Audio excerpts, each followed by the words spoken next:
Bonjour à tous, avec l'aide de Dieu, nous allons étudier le traité Brachot d'Afnun Chet Amud Aleph 58a. Amar Rabbi Yirmiyah ben Elazar, Rabbi Yirmiyah ben Elazar il a dit, Nitkal la Bavel, Nitkal Shchenea. Lorsque Babylone a été maudite, eh bien ses voisins ont aussi été maudits.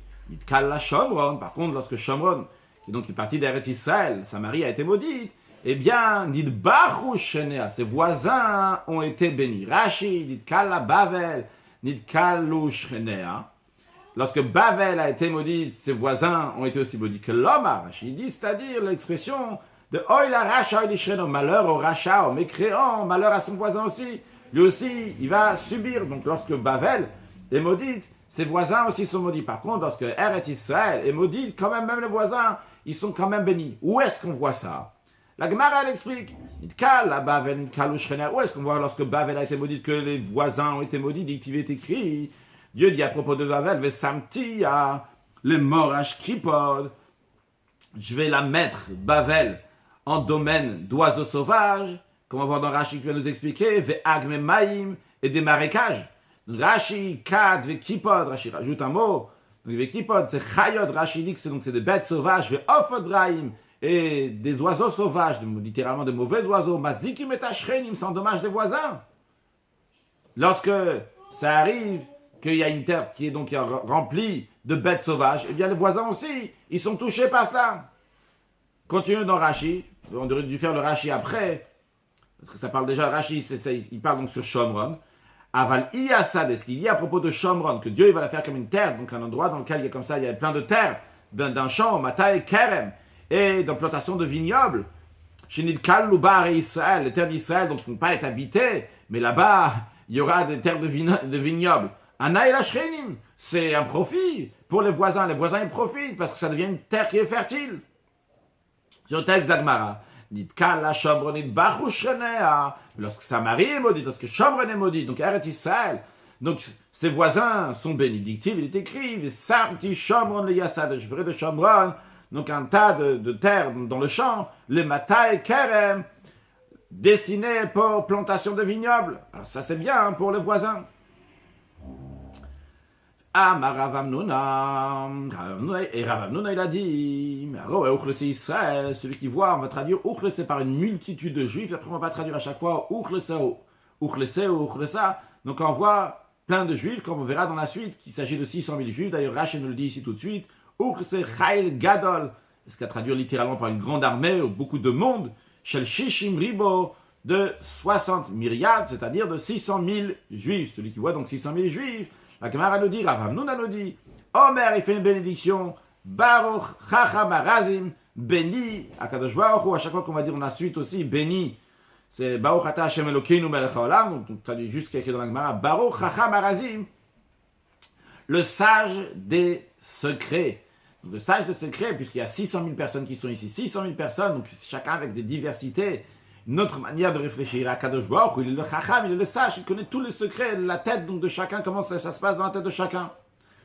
Uchle Seov des Kochavim, s'il voit donc Uchle de idolâtre, Omer il dit, Bosha Imchem, que votre mère soit humiliée, ve Gomer, etc., le verset qu'on a déjà vu avant dans la Gemara, le cours précédent. Rashi Chacham Arazim, en ce qui concerne donc qu'on voit 600 000 juifs, Hayodea Mashebelev Kol Elu, que Dieu sait ce qu'il y a dans le cœur de tout cela. Tanu Rabban, nous sommes enseignés, Aro et Uchle c'est Israël, ceux qui voient donc une Uchle c'est de juifs, Omer il dit Baruch Chacham Arazim, béni celui le sage des secrets, Shendat Amdom Ezelazeh, parce que l'esprit de l'un n'est pas comme celui de l'autre, de 600 000 chacun différemment, Ve'en Partsoufem Dom Ezelazeh, leur visage ne ressemble pas l'un à l'autre. Mara raconte, dans l'esprit de ce qu'on vient de dire, Benzoma, quelqu'un qui s'appelait Benzoma, qui était un très grand érudit dans Torah. Ra uchle sal gav malabarabait, il était sur une marche dans le mont du temple. Et il a vu uchle sal, il a vu là-bas 600 000 juifs. Amar, il a dit 2 bénédictions. La première, ce qu'on vient d'apprendre, Baruch Hacham Arazim. La deuxième, il a dit Baruch Shebarak Olel Leshamshen, béni celui qui a créé tout cela pour me servir. Expliquons, c'est quoi cette idée que tout cela sont pour me servir? Waya Omer, il disait, Combien de fatigue, de travail a fait le premier être humain, Adam Arishon, jusqu'à qu'il a trouvé du pain à manger, Patler, jusqu'à qu'il a trouvé du pain pour manger. Qu'est-ce qu'il a dû faire? Charash, labouré, Vezara, il a semé, Vekatzar, il a moissonné, Vehamar, et il a rassemblé les gerbes, Vedash, il a battu les graines, Vezara, il a vanné, ou Virer, et il a dû trier les bonnes graines des mauvaises, Vetachan, et il a moulu, Vehirkin, il a tamisé, Velash, il a pétri, Vehafa, et il a cuit, Veachakachachan, et après seulement, il a pu manger. Vanim mashkim, et moi je me lève, et je trouve tout ça qui est tout près devant moi, que le pain il est déjà fait, et tous ces gens-là donc préparés que je peux étudier la Torah. Toujours Ben Zoma qui dit combien d'efforts il a fait Adam Arishon, jusqu'à qu'il ait un vêtement pour s'habiller. Gazaz, il a dû tondre, Veliben, il a dû blanchir la laine, Venipet, il a dû démêler donc les fils de la laine, Vetava, et il en a fait, c'était encore du fil, pardon, il en a fait, donc il a pris la laine, donc il a démêlé, donc il a battu donc les fils de la laine. Après Vetava, après il en a fait du fil, Ve'arag, et il a tissé, après seulement, il a trouvé, il a eu un vêtement pour s'habiller. Vanimashkim, moi je me lève, je trouve tout cela qui est prêt devant moi. Ben Zoma, il continue à dire, Kol umot shok dotubot, le pater beti, toutes les nations sont assidus, ils viennent à la porte de ma maison. Vanimashkim umot kolelu le fanai. Moi je me lève et je retrouve tout ça devant moi. Rashi, les Shamsheni, donc la bénédiction qu'il a fait que tout cela sera pour me servir. Shem Chorshim Vezorim, car il laboure et il sème, Vanimot Semuchan, et je trouve tout près. Rashi, Kol Umot Shokdot Ubot, les pitri que toutes les nations, ils sont assidus, ils viennent à ma porte. Ashira, elle était riche, je vais à Kol Bainet Solisror, et tout le monde venait chez lui pour faire des affaires, a priori pour lui présenter la marchandise plutôt qu'il l'achetait, parce qu'il étudie la Torah, donc plutôt pour les Sror, c'est pour la marchandise, pour qu'il va acheter la marchandise. Encore, ce que Ben Zoma dit dans l'esprit, comment il faut remercier Akadosh Baruch Hu, et pour la gratitude, pour le bien qu'Akadosh Baruch Hu nous fait, il dit la différence entre un bon invité et un mauvais invité, faire référence à soi-même aussi, à nous les êtres humains. Comment voir les choses qu'il y a dans le monde, comment Akadosh Baruch Hu fait les choses pour nous. Ouaya Omer, il disait, Ore Artov Mao Omer, qu'est-ce qu'il dit un bon invité? Kamatichotar Balabait, combien de fatigue, combien d'efforts a fait le balabait, le propriétaire de maison qui m'a invité, Bishvili pour moi, qu'est-ce qu'il a fait? Kamabasarevi le fanai, waouh, quelle quantité de viande il a amené devant moi, Kamayaï levi le fanai, waouh, extraordinaire, combien de vin il a apporté devant moi pour moi, Kamagluskaot levi le fanai, combien de petits pains il a amené devant moi, Vechol mashetach lotach la Bishvili. Tout ce qu'il a fait, tout ce qu'il s'est efforcé, c'était uniquement pour moi. Comme ça c'est un bon invité ce qu'il dit. Par contre, le mauvais invité, qu'est-ce qu'il dit? Quel effort il a fait pour moi, ce propriétaire de maison, cet hôte, celui qui m'a invité? J'ai mangé un pain, ça va. J'ai mangé un morceau de viande. J'ai vu un verre de vin. Déjà, on voit la différence entre le premier et celui d'avant. Celui d'avant, le bon invité, le référentiel, c'est le balabait, celui qui l'a invité. C'est pas lui l'orgueilleux que tout tourne autour de lui. Tout tourne autour de celui qui lui a donné, c'est le hôte. Il a invité, c'est le propriétaire de maison, tout ce qu'il a fait pour moi. Le deuxième, déjà, le mauvais, il dit, j'ai mangé, j'ai bu, c'est son orgueil. Et la conclusion de l'orgueil, c'est quoi? C'est moi qui rajoute ça. C'est Kol Torah Shetara Balabaïdze, que tous ces efforts que ce hôte-là, il a fait, le Tarach la Bishul Ishto Bana, il a fait pour ses épouses et ses enfants, moi, de passage, comme ça, j'ai pris quelque chose.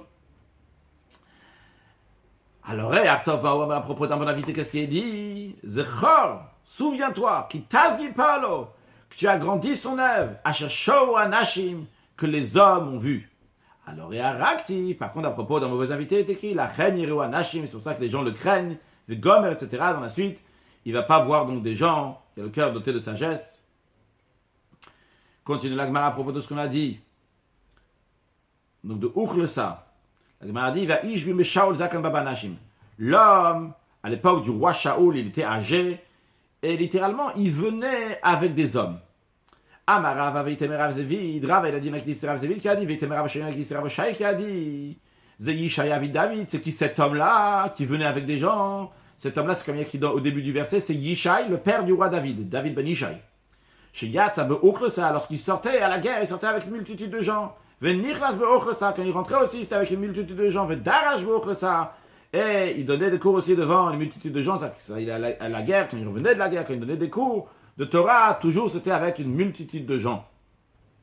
Et ça, donc, c'est d'où l'expression Baba Nashim, il venait dans les gens littéralement. C'est qu'il y avait plein de monde. Amar, oula, il a dit, Naktina, nous tenons, littéralement, on attrape, on a une tradition sûrement. Il veut dire, en, pas une tradition, Naktina, c'est comprendre, c'est comme on prend les choses comme elles sont, c'est que en uchlesa bebavel. La notion de uchlesa, sur laquelle on fait une bénédiction, donc de Chacham Arazim, c'est uniquement, si on arrête ça, non pas à Bavel. Même si à Bavel, tu vois 600 000 juifs, donc en diaspora, en dehors de Israël, tu vois 600 000 juifs, tu ne veux pas cette bénédiction de Baruch Chacham Arazim. Tana, on enseigne dans une braïta, encore un point qui concerne la uchlesa, que un uchlesa pruta mishishim ribo, qu'on considérait que ce soit une uchlesa, c'est uniquement s'il y a 60 000 yad, c'est-à-dire 600 000, comme Rashi nous l'avait prévenu. Tana, Rabbanon sage enseigné, Aroe Chachmei Israël, celui qui voit des sages du peuple juif, Omer il dit Baruch shechalak mechochmat olirea, béni celui qui a partagé de sa sagesse avec celui qui le craignent. Chachmei of de kochavim, s'il voit des sages, une nation qui idolâtre, Omer il dit Baruch Natan mechochmat olirea, béni celui qui a donné de sa sagesse à ses créatures. La différence entre Shechalak et Shenatan, Shechalak, c'est un chalak, c'est une partie. Par contre, Nathan, il a donné, lui, et ce qu'il donne, c'est deux choses différentes. Lorsqu'il s'agit d'un juif qui a chalak et lokam imal, un juif qui a une parcelle de Dieu, alors à ce moment-là, tu dis, Shechalak, Akadosh Baruch Hu, il a partagé, il partage avec le juif. Bon, il s'agit d'un non-juif, à ce moment-là, chez Nathan, parce que Dieu lui donne donc de cette sagesse, d'où l'expression chez Nathan qu'il a donné la sagesse à ses créatures. De même, à Israël, ceux qui voient des rois juifs, Omer il dit Baruch Shechalak mikvodoliria, celui qui a partagé, béni celui qui a partagé de sa gloire avec ceux qui le craignent. Malchov de Kochavim, il s'agit donc des rois idolâtres. Omer il dit Baruch Shenatan mikvodolibriotav, béni celui qui a donné de sa gloire à ses créatures. Amar Rabbi Yochanan il a dit le Ol Amishta de Madame Larutz, Likat Malchi Israël, toujours une personne doit s'efforcer de courir pour accueillir les rois d'Israël. Velolikat Malchi Israël bilvad, et pas seulement pour accueillir des rois d'Israël qui doit les courir, mais elle a filolikat Malchi de Kochavim, même pour rencontrer des rois des nations idolâtres, eux aussi il faut courir pour aller les voir.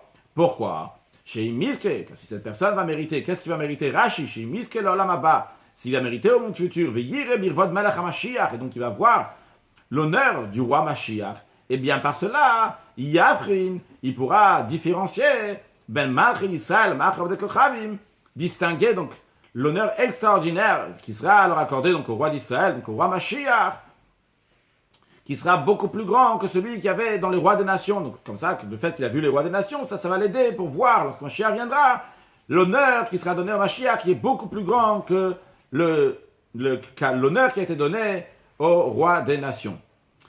Gemara raconte, encore un Rashi, Yafrin, il va voir, il va distinguer, Kama yeter kavod notesra mitzot, comment est beaucoup plus l'honneur de ceux qui prennent le salaire des mitzot, yoter mimashayek voda omot b'olam hazeh, beaucoup plus que ce qu'était l'honneur des nations dans ce monde-là. Mashiach, évidemment, c'est dans ce monde-là, quand on dit le monde à venir, le monde futur, c'est lorsque Mashiach viendra dans ce monde. Continue la Gemara, Rav Sheshet, Sagnaora, Rav Sheshet, littéralement, il était plein de lumière, c'est-à-dire qu'il était aveugle. La Gemara raconte tout le monde était en train d'aller accueillir le roi. Rav Sheshet, il est parti avec eux. Il y a un Sadducéen, donc Sadducéen c'est le Tzdokim en hébreu, ou littéralement qui venait au singulier. Donc un Tzadok, il vient de. Un Tzdoki, pardon. Donc il vient de quelqu'un qui s'appelait Tzadok, donc il croyait seulement à la Torah écrite et non pas à la Torah orale. Et donc ils étaient toujours embêtés, les Juifs qui font toute la Torah écrite et la Torah orale. Donc un Tzadok, il a rencontré Rav Sheshet. Amarle. Alors il a dit à Rav Sheshet, il a dit sous forme de métaphore pour lui faire comprendre qu'est-ce que tu fais là, il lui a dit comme ça. Il lui a dit Chatzbe le Nahara. Les jarres qui sont entières, on les amène à la rivière pour prendre de l'eau, pour puiser de l'eau. Mais Kagne, les jarres qui sont brisées, Laïa, où vont-elles? Rashi, Chatzbe le Nahara. Hakanim Ashlemim, les jarres qui sont entières, Holchim la Nahar, on les amène à la rivière, Lishov Maim pour puiser de l'eau. Mais Kagne, Laïa, Ashurim, Rashi traduit, donc ceux qui sont cassés, les Heichan, où ils vont? Klomar, c'est pour dire, lama olchim, pourquoi on n'amène pas des jarres qui sont brisées à la rivière, tu ne peux pas puiser de l'eau. Alors, le tzedok qui voulait faire comprendre à Shechet, il lui dit, ve'afata, toi aussi, shata, souma que tu es aveugle, v'lo tireo, tu vas pas voir le roi, le'echan teler, où est-ce que tu vas aller? Alors, Amarle, Rav Shechet lui a répondu, Tachazé, viens voir, des yadanat féminach. J'en sais plus que toi, quand est-ce que le roi il est là, et en ce qui concerne le roi. L'Agma raconte ce qui s'est passé. Chalav Gudna Kamaita, la première troupe, donc le roi arrive, il y a plein de troupes, la première troupe elle est passée. Kika Avsha, lorsque ça commençait à devenir bruyant, Amarla Tzdoki, le Tzdoki il a dit à Rav Shechet, Atamarka, le roi il est venu. Amarla Rav Shechet lui a dit, Lokate, le roi il n'est pas venu. Chalav Gudna Tinyana, il y a une deuxième troupe qui est passée. Kika Avsha, lorsque ça commençait à devenir bruyant, Amarla Tzdoki, le Tzdoki il a dit à Rav Shechet, il ne voyait pas, il lui a dit, Hashtakatima, mais c'est maintenant que le roi il est en train de passer, le roi arrive. Amarla Rav Shechet lui a dit, Lokatimaka, le roi n'est pas là, n'est pas venu. Khalif Litaï, un troisième truc qui est passé. Kika Shadka, lorsque c'est devenu silencieux, Amar Rav Shechet a dit au Tzdoki, Vadayashta Timarka. C'est sûr que c'est maintenant que le roi, il arrive, qu'il est là. Amar la Tzdoki, le Tzdoki lui a dit, Minalacha, d'où tu sais ça? Amar le, Rav Shechet lui a répondu, de Malchuta de Ark et Malchuta d'Irkia, car le royaume de la terre est comparable au royaume du ciel. Et c'est pour ça que je savais. Et qu'est-ce qu'on retrouve dans le royaume du ciel? Dictive est écrit à propos, donc lorsque Dieu y parle au prophète Élie, un endroit où il va voir Dieu et rencontrer Dieu. Et il dit, tsé, sors, ve'amatabar lifte Hashem. Tu vas te tenir dans la montagne devant Dieu. Ve'hine Hashem over. Et voici que Hashem passait. Ve'ruach gdola ve'chazak. Et il y a eu un grand vent et fort. Mefare karim qui écrasait les montagnes, qui mettait en morceaux les montagnes. Meshabersai, mais qui brisait les rochers. Livne Hashem qui allait devant Hashem. Et qu'est-ce qu'il y a écrit? Lo baruach Hashem. Hashem n'était pas dans le vent. Il y avait un grand vent, mais Hashem n'était pas là-bas. Et ce vent était super puissant, comme on vient de voir, mais le vent Hashem n'était pas là-bas. Et après le vent, il y a un bruit, un tremblement de terre, mais l'obarash Hashem n'était pas dans ce bruit, n'était pas dans ce tremblement de terre. Et après ce tremblement-là de terre, après ce grand bruit, il y avait un feu. L'obaesh Hashem. Hashem n'était pas dans le feu. Et après le feu, Kol Dmama Daka, un son très silencieux est survenu. Et là, c'est qu'il y avait Hachem. Donc, ça, c'est le royaume du ciel. Le royaume du ciel, on voit que dans tout le bruit, première troupe, deuxième troupe, il y a plein de bruit. Le roi n'est pas encore là. Kol Dmabadaka, lorsqu'il y a un son qui est silencieux, c'est à ce moment-là que Hachem passe. Et c'est la raison pour laquelle que je suis aussi, qu'ici aussi, lorsqu'il n'y a pas de bruit, c'est là à ce moment-là que le roi est en train de passer. La Gemara continue à raconter que Kiata Malka, lorsque le roi, juste il y a un Rashi qui traduit le mot Gunda, qui veut dire 4, donc une troupe, une équipe. Kiata Malka, lorsque le roi il est venu, donc concrètement lorsque le roi il est passé. Pat, Rav Shechet, le Rav Shechet a commencé à faire la bénédiction qu'on voit lorsque le roi passe, qu'on voit un roi, comme on l'a dit tout à l'heure. Amarlea au Tzdoki, le Tzdoki il a dit, le man de l'chazit le kamevachat, une personne que tu vois pas, tu fais la bénédiction, tu n'as pas vu le roi, tu fais la bracha. Ce qu'il a dit le Tzdoki, point. La Gemara demande, où Maya avait allé au Tzdoki. Qu'est-ce qui s'est passé? C'était quoi la fin de ce Tzdoki?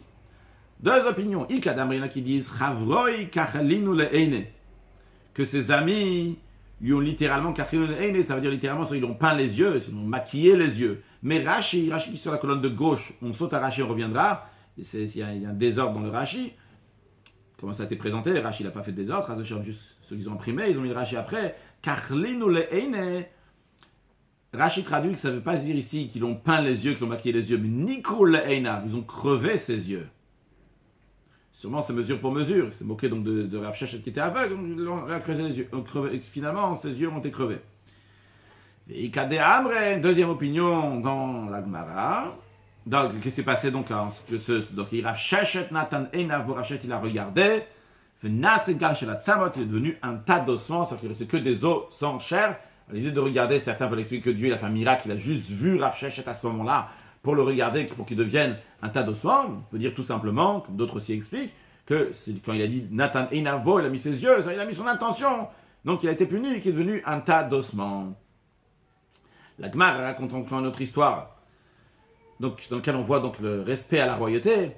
Rav Shila Nag de la Ogava, Rav Shila il a frappé un homme de Baal Mitzi qui a eu des rapports intimes avec une femme égyptienne.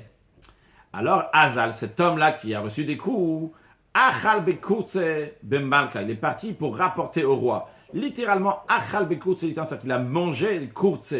C'était à l'époque, comme le commentaire de Rashi explique, qu'ils avaient l'habitude à l'époque, pas ici ailleurs, Rashi l'explique, qu'à l'époque, ils avaient l'habitude, lorsque quelqu'un il allait colporter quelque chose, eh bien, il donnait à manger ils mangeaient quelque chose ensemble, ça s'appelle l'idée de manger Kourtse. Donc, l'idée, quand quelqu'un il va calominer, il va colporter quelque chose, eh bien, on dit Achal Bekourtse. Donc, en l'occurrence, cette personne-là, elle est partie, qui avait reçu les coups, il est parti donc chez le roi pour dénoncer Rav Shila qui lui avait donné des coups. Qu'est-ce qu'il a dit? Il a dit Ikachat Gav Rabbi Yehuda, il y a un homme parmi les juifs, des Kadayen Dina, qui exerce la justice, Belo Harmena de Malka sans l'autorisation du roi. Ok, Shadar al-Priska, le roi a envoyé un émissaire, soit quelqu'un qui est parti ou qu'on lui a envoyé une lettre, pour voir que Rav Shila il vient, qu'on va voir ce qui se passe. Kiata, lorsqu'il est venu Rav Shila, Amrele, ils lui ont dit pourquoi tu as frappé cet homme? Amar Leho, il leur a dit des Baal Hamat, il a dit parce qu'il a eu des rapports intimes avec une ânesse. Donc c'est la raison pour laquelle je l'ai frappé.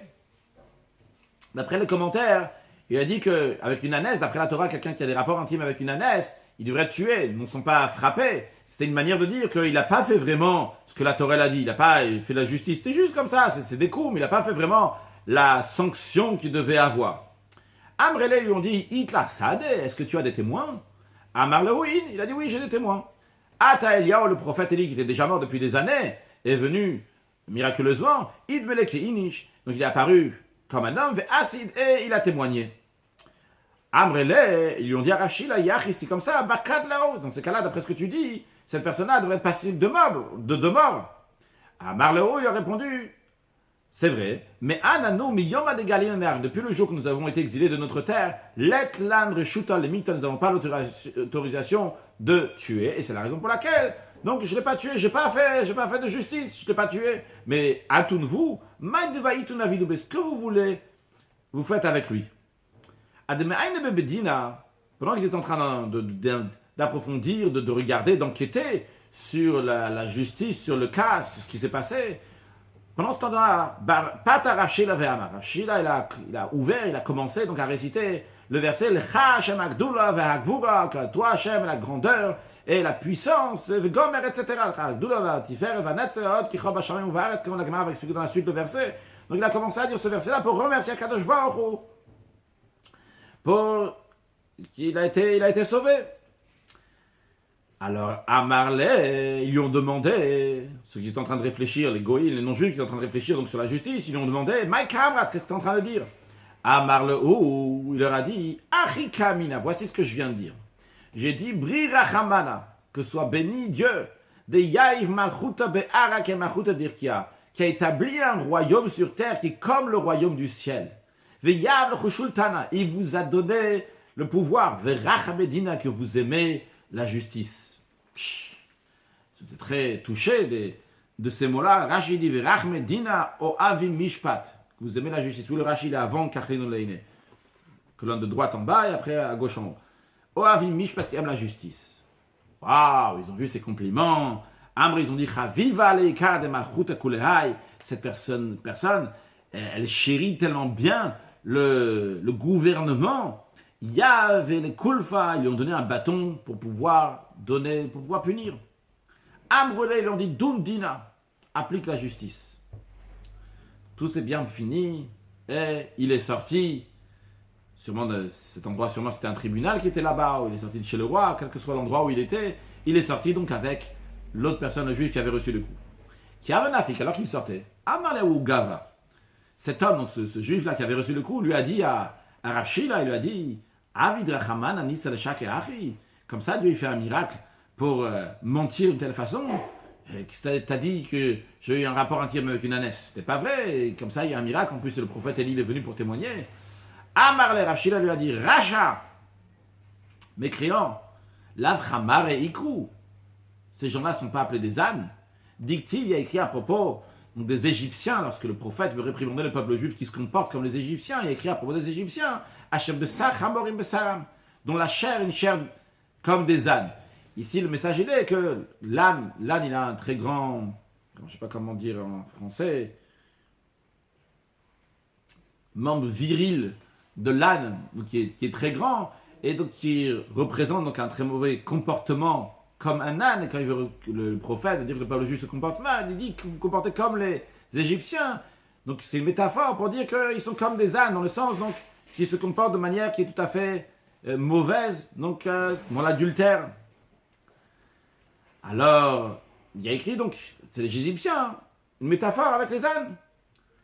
Donc il lui dit, Rav Shila lui dit, c'est pas seulement pour les Égyptiens, mais c'est pour les non-juifs en général. Alors, comme ça aussi, l'autre il a compris. Rav Shila il a vu que cet homme allait pour leur dire que Rav Shila il a dit que c'est des ânes. Alors Rav Sheshet il a dit, cette personne-là, Rodefou. C'est quelqu'un qui a un rodef, c'est quelqu'un qui poursuit quelqu'un d'autre pour me tuer. Il veut venir me tuer. La Torah a dit, si quelqu'un vient te tuer, Ashkem leogo, devance lui pour le tuer. Alors, il a frappé avec le bâton et il a tué cette personne. Rashi, Kulfa, donc ils lui ont donné un bâton, Makallir donne un bâton pour donner des châtiments, pour juger. La Torah dit que s'il vient te tuer, devance-lui et tue-le. Il y a écrit dans la paracha de Mishpat, il y a écrit Marteret, s'il vient en cachette pour tuer, et là tu vas le mettre tu as le droit de tuer cette personne. Pardon, si quelqu'un vient en cachette pour voler ton argent, tu as le droit de le tuer. Pourquoi? Il vient prendre l'argent. Mais en vérité, non. Les fichiers Baal, il vient ici aussi, littéralement, pour des occupations d'âme. Ça veut dire aussi pour tuer. Parce que chez Odeaou, cette personne qui vient voler de l'argent, il sait, Shim, Imatse, s'il va se trouver, Vetim Tsaenu, tu vas le trouver. Vetim Tsaenu, Choter, pardon, Imatse, s'il va trouver, Vetim Tsaenu, Choter, tu vas le trouver qu'il est en train de faire le trou. Cette trappe pour rentrer, le tamidat smecha, tu vas pas te retenir mais la hatil mamoncha pour sauver ton argent.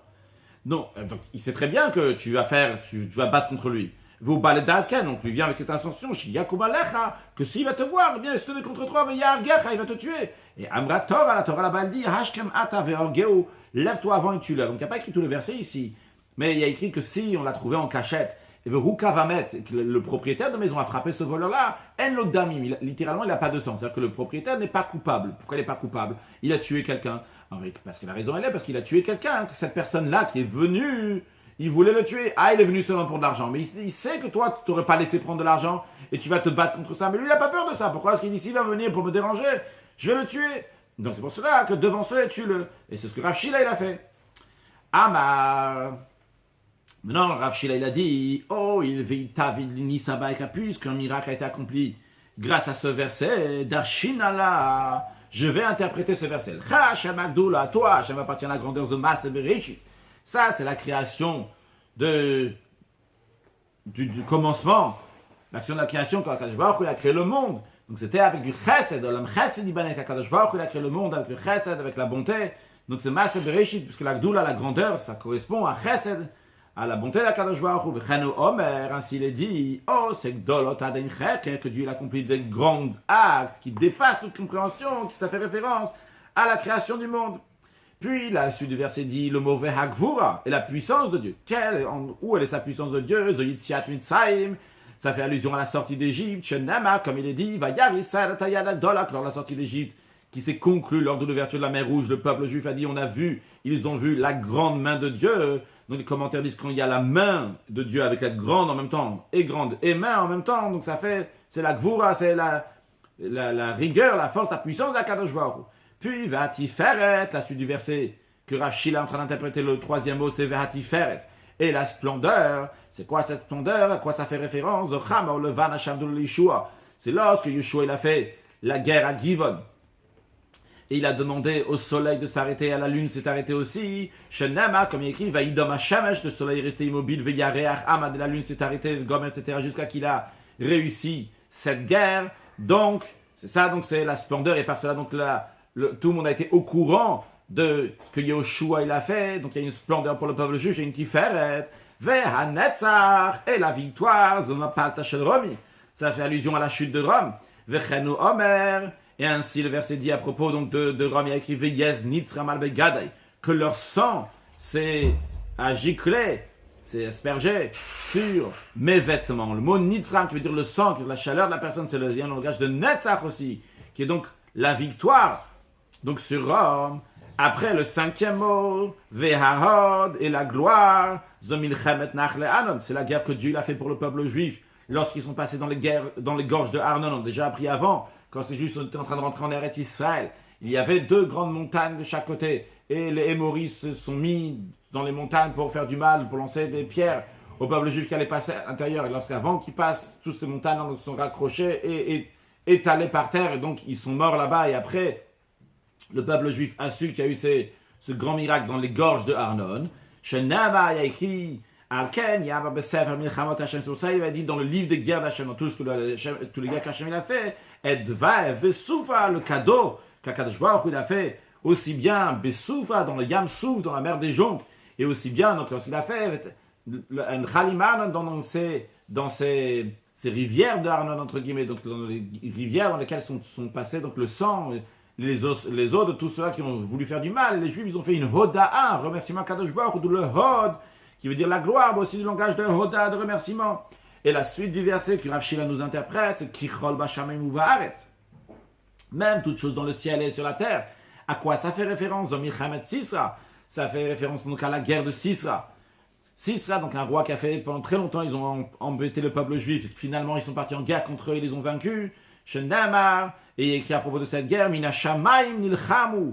Du ciel, ils ont combattu. Akochavim Imsilotam. Depuis donc les étoiles de leur chemin, de leur voie, ils ont intervenu. C'est expliqué que Akadosh Baruch Hu a fait que leurs vêtements, ils sont devenus très très chauds. Leurs vêtements, je ne sais pas comment c'est pas les vêtements, en tout cas, ce qu'ils avaient sur eux, c'est devenu très très chaud grâce aux étoiles. Et par cela, donc, ils sont rentrés dans un fleuve. Et après le fleuve, donc il y a eu comme ça, il y a eu un torrent.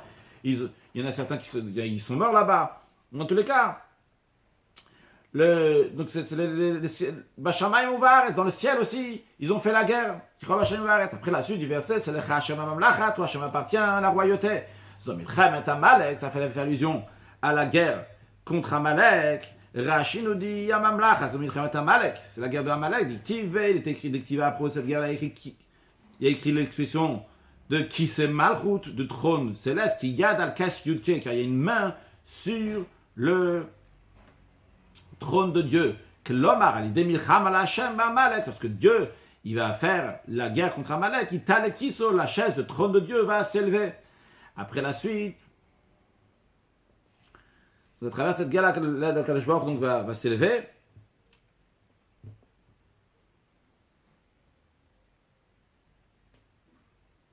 Ça, j'ai pas vu écrit, mais a priori, c'est la guerre qu'Akadosh Baruch Hu va faire à Amalek lorsque Mashiach va venir.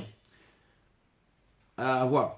Vehamitnas et la souveraineté. Rashi nous dit, parce que Rashi nous dit qu'à l'idée, Yitalekisu, la chaise de Dieu va se lever, va s'élever, que c'est dans l'avenir. C'est pas une précision qui est exacte, mais en tous les cas, on sait que quand Mashiach va venir, il y a des choses, donc on va nommer le roi, donc c'est Melech HaMashiach, le roi Mashiach. Après, donc il y a la guerre de Amalek, la reconstruction du temple. Donc, ça fait partie des choses qu'il va faire. On sait que tant qu'Amalek n'a pas été effacé, l'honneur de Kadosh Baruch Hu n'est pas à la perfection. Ça c'est lorsque Mashiach va venir. Après, la suite du verset, le Hamitnas, Kadosh Baruch Hu s'élève. C'est quoi Zomil Chamet Gog ou Magog? Ça fait allusion à la guerre de Gog ou Magog. Donc ça c'est clair, c'est une guerre qui va être dans l'avenir. C'est possible qu'elle ait déjà été faite dernièrement, quelle que soit l'explication. En tous les cas, c'est la guerre de Gog ou Magog, une guerre qui va être faite juste avant que Mashiach va venir, comme le Rambam dit, V'tchilat Yemot Mashiach. Et ainsi dit, me voici, donc c'est Dieu qui parle, voici quoi contre toi, Gog, dirigeant de Melech et Tuval, de faire la guerre contre toi. Donc Kadosh Baruch Hu, il est nassi sur le nassi, il est encore plus Rachamitna, c'est médictif, la chaîne de Sioud, vu qu'il y a cette expression de Nessioud, d'élévation, Mashma al Nassi Rosh Mesh Tuval, qui est au-dessus même de Mitnasé d'un Nassi, il est encore plus haut donc ce qui est le chef de Meshech et Tuval. Après la suite du verset, c'est le Chol le Roche. C'est pas Rav Shila qui l'a interprété, mais Rav Hanan bar Rava, il interprète les 2 derniers mots, le Chol le Roche. Sur chaque dirigeant, sur chaque tête, chaque dirigeant, Amar Rabbi Yochanan a dit, Afilouresh Gargita, même un superviseur des puits, Rashi dit, le Chol le Roche, le Chol Akamiot le Roche, tout celui qui se lève pour être une tête, pour être un dirigeant, Mitzna, sur tout cela, Dieu il gère, que l'homme marche au gozer au mamie, c'est Dieu qui a décrété qu'il faut tenir. Même un Resh Gargita, un bord, c'est un puits. Ammoune à la Chofrin Chafirot, celui qui est responsable de ces puits-là, c'est responsable de ceux qui vont faire les puits, les malotamayim pour les remplir d'eux, que de la Hashkelbaim Sedotem, pour qu'après les gens vont irriguer leurs champs, il faut creuser ces puits. Eh bien, même quelqu'un comme ça, Min Shmaya Manoule, il est nommé par le ciel. On va conclure, Bematnit Atam Shin Rabbi Akiva. Tana, il a enseigné une braïta au nom de Rabbi Akiva, Lecha Hashem Agdula. Qu'est-ce que l'expression toi Hashem, c'est appartient à la grandeur, The Kriyat Yamsouf. Ça, c'est l'ouverture de la mer Rouge qui représente la grandeur de la Kadosh Baruch Hu. Ve'hagvura, la puissance de Makat Bechorot, ça fait allusion à la mort des premiers-nés. Ve'atiferet, la splendeur de Matan Torah, c'est le don de la Torah. Ve'netzach, la victoire de Yerushalayim, ça fait allusion à Yerushalayim. Ve'hahod, et la splendeur, la gloire, the Bet Hamikdash, c'est fait allusion au Bet Hamikdash.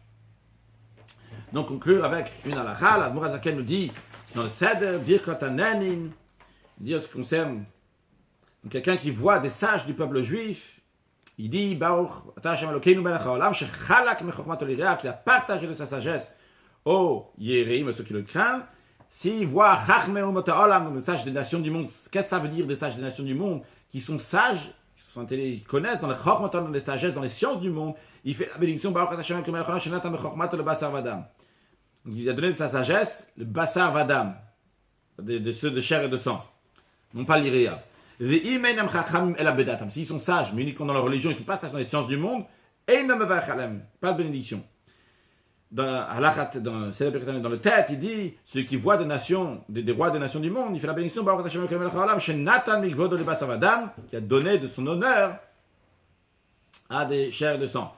Et même si quelqu'un donc, il est aveugle, il sait que le roi il passe, donc on a pris au jeu avec Rachachet, il faut aussi la bénédiction. De même, en ce qui concerne toutes les autres bénédictions, donc de choses qu'on voit, qui sont expliquées dans ce chapitre-là, l'Admor HaZaken dit, bien qu'il ne voit pas, bien quand même il fait la bénédiction, parce que c'est le profit, par le fait qu'on mentionne ça qu'Akadosh Baruch Hu l'a fait. L'Admor HaZaken dit aussi dans Yud, que c'est une mitzvah de s'efforcer de voir un roi, même des nations du monde, et s'il a vu une fois, après c'est bon, il quitte, il n'a pas besoin de voir encore une autre fois, a priori c'est comme on a appris dans la Gemara, elle a raison, parce que la seule raison pourquoi tu as besoin de les voir, c'est juste pour pouvoir différencier lorsque Mashiach va venir. D'ailleurs, l'Admor HaZaken, il ne dit pas ici c'est quelqu'un qui a vu des rois juifs, parce que c'est pas, a priori la raison, je ne suis pas sûr, a priori la raison, c'est parce que c'est pas d'actualité, mais quand Mashiach va venir, il faudra faire la bracha sur le Melech HaMashiach, Shechalak, etc. Parmi toutes d'autres brachot aussi qu'il faudra faire. Un sujet sur Mashiach, donc on a pris à la fin de la Gemara plusieurs explications du verset, Lecha Hashem Agdula, Vagvura, Vatiferet, etc. C'est expliqué dans la Chassidut que tout cela, ça fait référence aux 7 midot, Chesed, Gvura, Tiferet, Netzach, Hod, Yisod, et Malchut, Kichol Bashamayim, le Kichol, ça c'est Yesod, on avait parlé aussi dans un cours de Gemara précédent, Kichol, comment c'est lié avec Yesod, avec la 6e, donc des attributs, et vers le Hashem Mamlacha, la royauté, Mamlacha, c'est Malchut, c'est la dernière des sphères et des attributs.